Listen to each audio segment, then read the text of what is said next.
math, if you're issuing, Right, I know.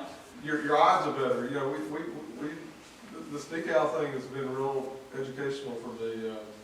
Had calls at City Hall during my tenure here where one gentleman in particular several months ago, IRB resident, went to the beach, forgot something, came back, and then was upset that their IRB resident parking space was taken by another IRB resident. So that's why I've stressed throughout all these work sessions, and even tonight, that the value of an IRB resident decal may be overvalued based on what we're not a gated community. It's, just Right. trying to Right. explain that, that's a fact. Technically, Greg, how often could a resident go and get one of those hang tags, Under the current system or the new the system? new one? They could come whenever they want. So there's no limit. But It's a pain in the neck. I mean, after 3 days, you have to. yeah, and I will tell you, administratively, because when you adopt ordinances, we have the ability to have administrative policies. If we had the same person that was coming in 12 times, then I think you're really going out on them on this happening. Just like if I could cut that off, I can stop that. All right. Okay, any other questions at this time before we'll go out to Matt and anyone on Zoom? Is anyone? I got a couple questions. Yes. Just a couple things you mentioned, and like I said, I was here when the grants were done. You mentioned the grants, were those for resident-only parking? No, I mean, it's public parking, it's right? public parking. In fact, I think we talked about this in some of the one of the work sessions, but it was talked about in 2014 when we had the big beach meeting, and we talked about parking and litter and all that, is that one of the questions we asked the county and the state was that, because occasionally someone will bring up, why don't we just make all the beach parking restricted to RV residents? And then somebody will bring up on occasion, in fact they did it, I think, in the last meeting, well, why don't we put meters on the non-resident and don't put meters on the resident?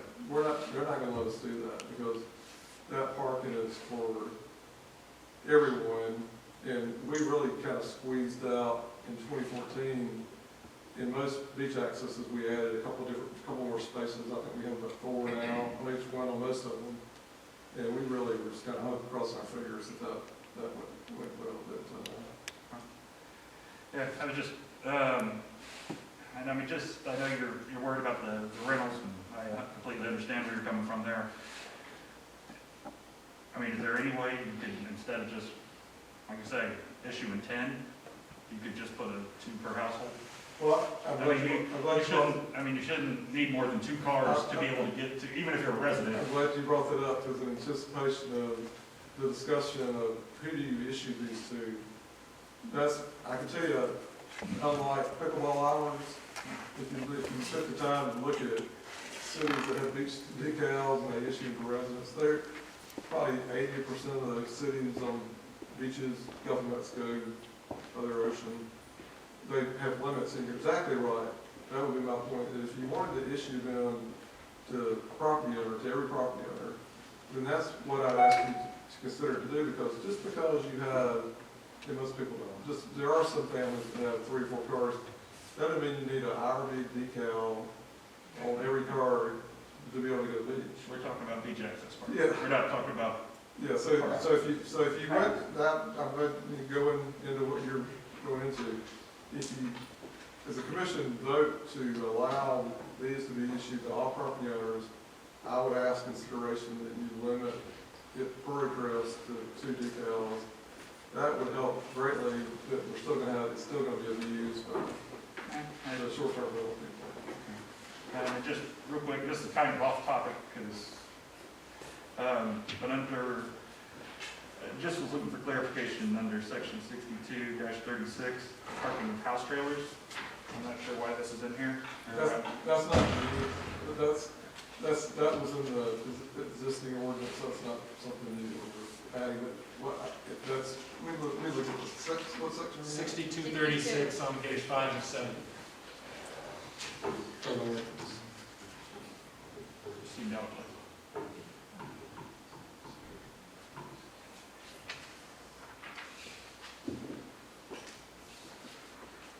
You know, sometimes I wonder why certain provisions are placed in certain ordinances. But that's a provision that's been in this ordinance, it's not something that we're changing. Okay. I will tell you that there's a couple individuals that either email or spoke or participated in a thing last time they were talking about, oh yeah, we have our motor homes hooked up and we live out and all that, it's not legal, you know, per this, but that's not anything we do. So here, I mean, because we saw a lot Sunday, or we saw some, Yeah. right? Yeah. Not that they were living out of them, but they were. Yeah, and that's what I was gonna say, then you get into a situation like we discussed for 2 years about vacation rentals, and the number of people in vacation rental. The same argument can apply to if somebody has a motor home sitting in their driveway. They may have the power to it because they keep the freezer or refrigerator going. And if we get a complaint about somebody allegedly living in one, we have to prove that they're living in it, and that's not, that's a little tough, yeah. Okay. Answers my questions. Thanks. Okay, Matt, is there anyone on Zoom who'd like to speak on this agenda item? In a moment, I will unmute each speaker in turn in the order shown in the Zoom window, allowing the speaker for 3 minutes or the time as may be modified by the mayor for all speakers. At this time, I'd like to recognize Katie. Please unmute your microphone, state your first and last name, as well as your address, please. Hi, Katie. Hi, Mayor Kennedy. I actually wrote my comment and sent it by chat. Perhaps Matt could read it. Okay, Thank you. thank you. I believe Katie's the one that I'm mentioning in the email.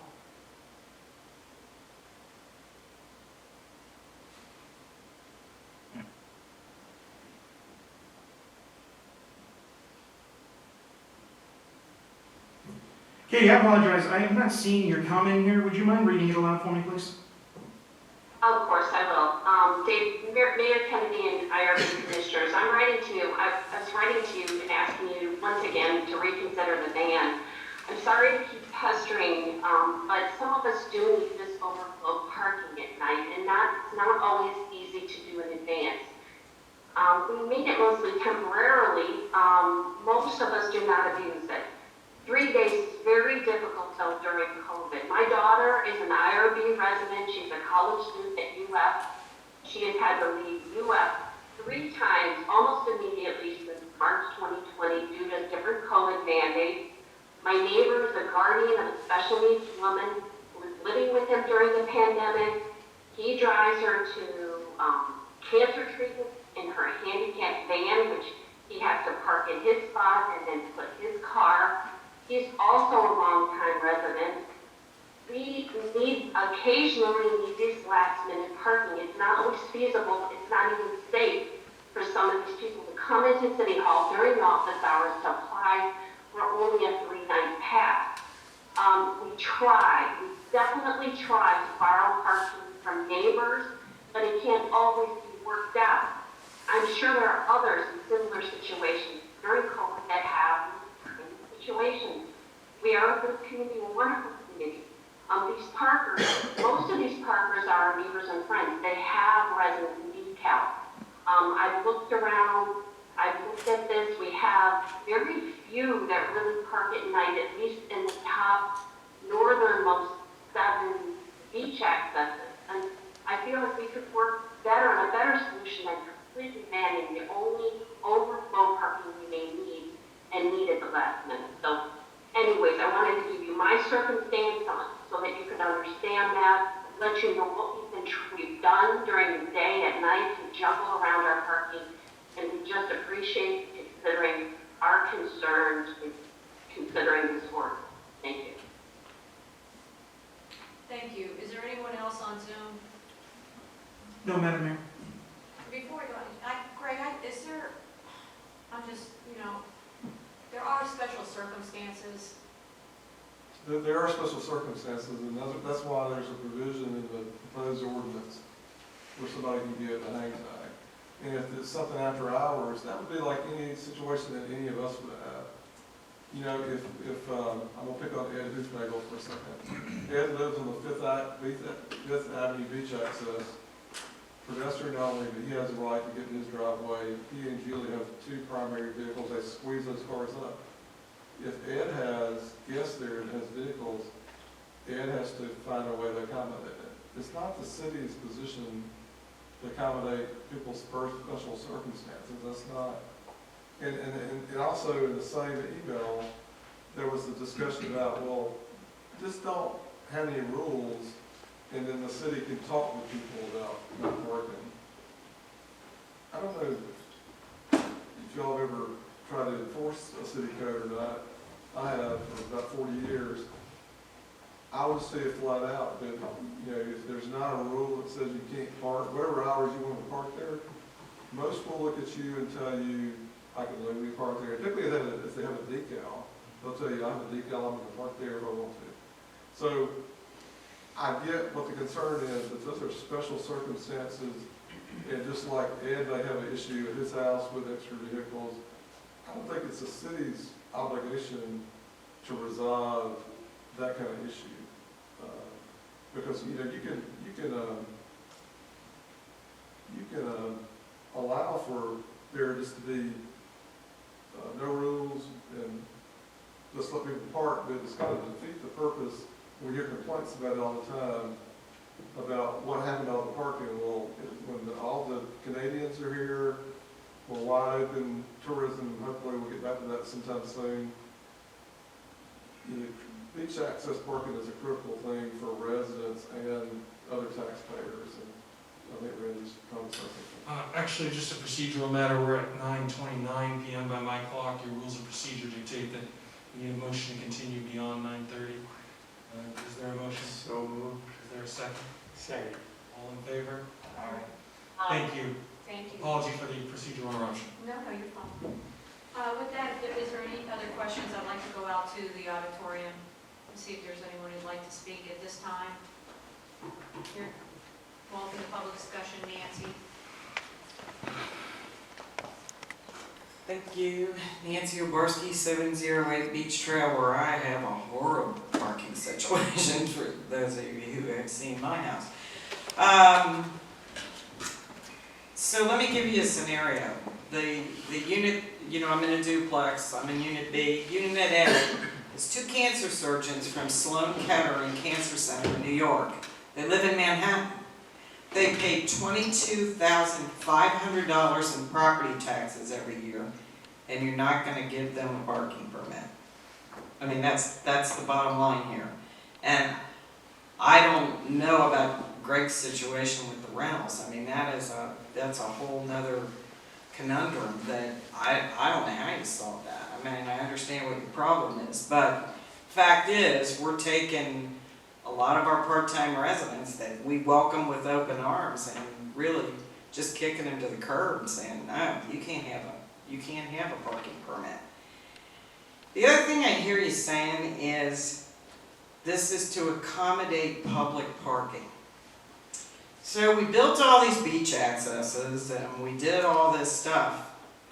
Guess what? To get sand. Now we're not going to get any sand. So I don't know why we're being as accommodating to the public. And, you know, maybe the county's driving the bus on this. But the county's not going to pick up the 60% that the feds aren't going to pay on the. So why are we taking residents paying property owners paying $22,500 in property taxes and giving preference to public that doesn't necessarily live in Indian Rocks Beach for a reason that doesn't exist anymore if we're not going to get sand? It's just something to think about. My situation is where I live.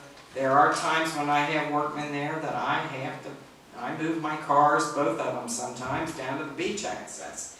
And, you know, and we try not to abuse it. The 8th Avenue access where I live, we don't have problems like this. So I don't know if it's possible to put that overnight situation in on the accesses where you are having the problems.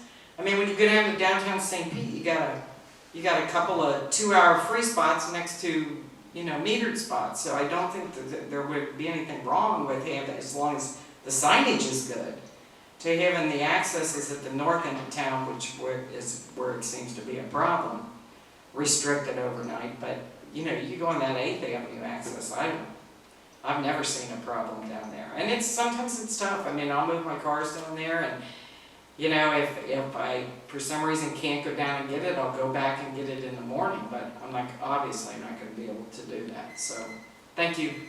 Thank you. Is there anyone else who'd like to speak at this time?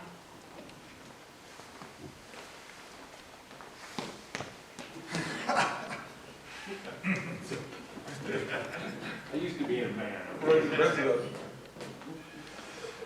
Okay, so, Don House 21 Fort Beach Road. When I was reading this thing, but maybe clarification, it seemed that the tags were $5 a night. Did I read that right? The hang tags were $5 a night. Was I reading that right? When you finish, I'll address whatever you. Oh, okay. Because I've never even got a permit. Because we never have a problem. Or have never. We've been able to stack them up because my neighbor hardly ever comes and we use his garage.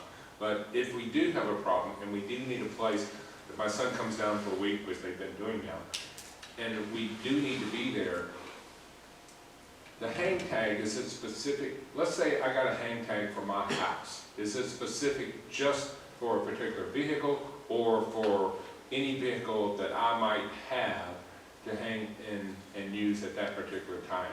And is it $5 a night? Thank you. I'm going to close the public hearing, and Greg, would you like to answer some of the questions? Sure. The hang tag would be specific to the individual that requested it. So if you were to contact the company coming over, as long as they got that hang tag hanging there, they could park there every night. There is the $5 night per night fee. And I guess the only other thing I would offer you, but it gets back to the issue that seems to be becoming more and more of an issue, is that, you could amend this where you could allow, just for the overnight parking, you allow for people with IRV decals only park there, but that's not gonna be as clean as you think it's gonna be, because we already have people parking over there that don't live over there. They live on Mossy and they live on Harbor Drive, they live on other places. And it all goes back to a beach access is beach access, and you have to do something to make the cars turn over. And the way the current ordinance is written, it's so vague, there's no way to make them do that. So are there gonna be circumstances where, as the Zoom speaker mentioned, where they may have some emergency, they don't know somebody's coming in? Sure, but we all could have that situation, and we have to find a way to deal with it. But and the only thing is, all due respect to people paying taxes, and we appreciate everybody paying taxes. That's why our mill rate has not gone up in a number of years. Is that if somebody has a $22,000 a year tax bill, that's not going to the city of Indian Rights Beach. We're only getting about 12% of that. So all taxpayers are important, not discounting that. And two, on the tax comment, is that people pay taxes for a variety of reasons: public safety, parks, beaches, rec facilities, kind of go on and on. It's just not just about a decal. I get it. I mean, all those people are bored. And that's why I told you at the beginning, I would emphasize at the beginning, you clearly have the authority to change this tonight and change it where it clearly state if you're a property owner, you produce the evidence of that. We'll issue all property owners a decal. Back to what Joe was saying earlier, if you go that route, I would just request that you put a cap on it, because there's absolutely no need for a multi-vehicle home to have a decal on every car. I guess I don't understand on the overnight, why would unless you were right there on the Gulf, why would someone who's not on the Gulf need an overnight sticker? For the same reason you've heard in the public comment, any random situation that may tap you out at your personal property. If you have a single width driveway that can accommodate 2 cars, and you have 2, and then 2 people visiting in cars, now you're in search of overflow, and some people have used that beach access space with the resident decal as a means of accommodating overflow parking. Yeah, but we have other condominiums in town, you know, off East Gulf. There's a particular gray truck that parks at the beach access, and that's why he's down there probably 6 days in a week, 24 hours a day. It's just not the condos at the beach that they have a need for parking. It's everybody, and there's nothing to keep them from doing it. I'm looking for a motion. Motion to approve ordinance 2020, mine's a dash XX, hold on a second. 2010. Dash, 08. Oh, wait, I'm sorry, 08. Is there a second? I'll second. I would like to make 2 comments. That's Nathan. Okay. I was not 100% comfortable with the restricting of the beach access parking because I know how important it is sometimes to have to park your car overnight at the beach access.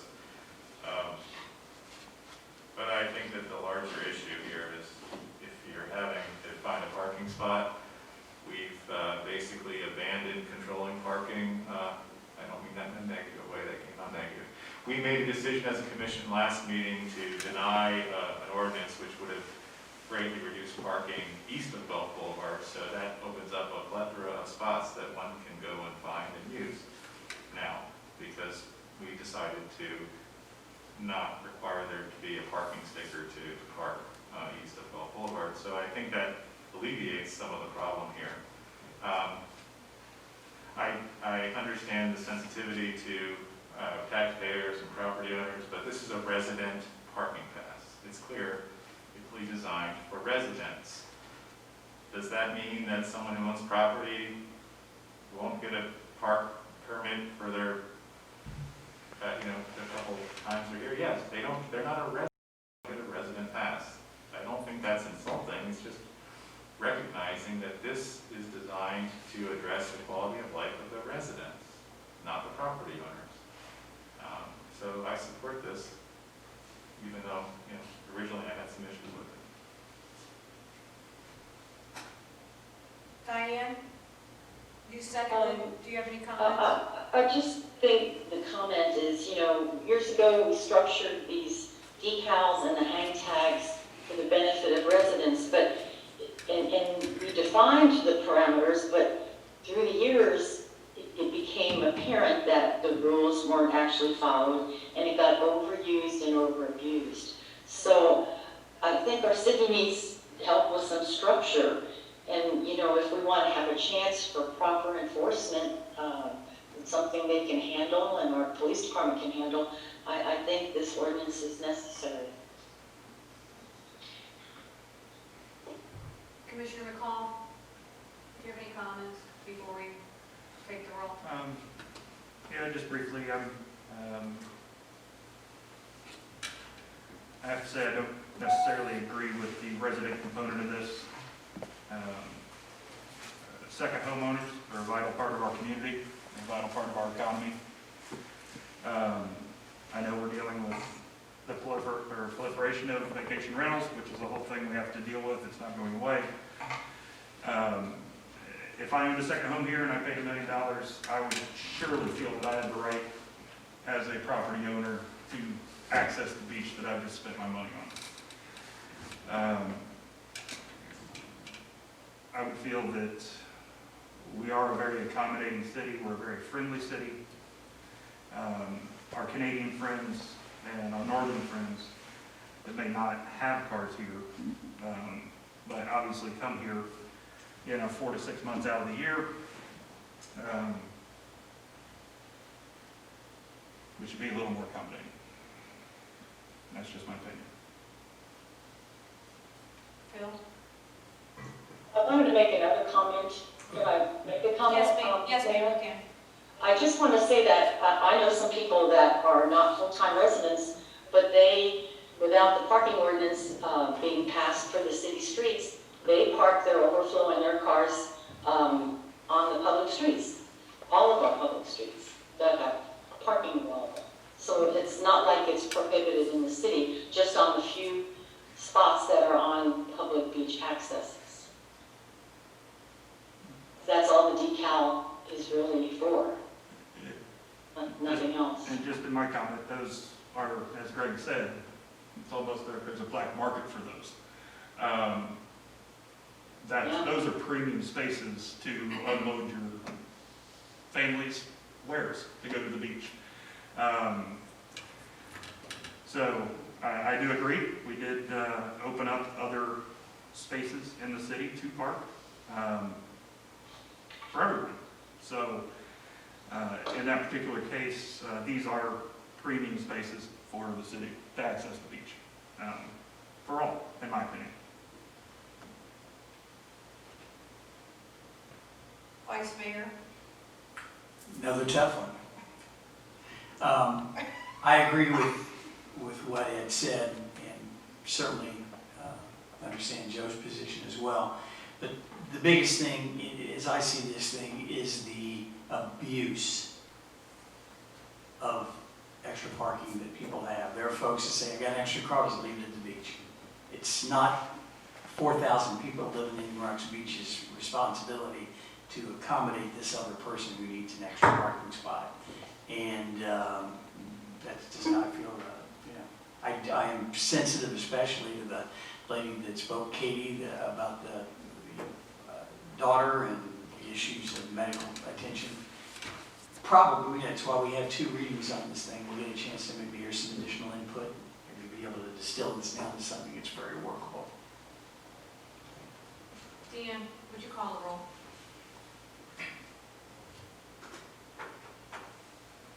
Commissioner McCall?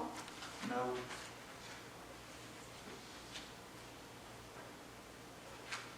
Vice Mayor Hanna? Yes. Commissioner Flag? Yes. Commissioner Hoopnagle? Yes. Mayor Kennedy? With hesitation, I am voting yes. Motion carries. We are now at our work session items. We have none. Is there any other business to come before this board tonight? Hearing none. Is there a motion to adjourn? So moved. Is there a second? Motion carries. Thank you. May all of you have a great holiday and take care of yourselves and be healthy and stay safe. Thank you.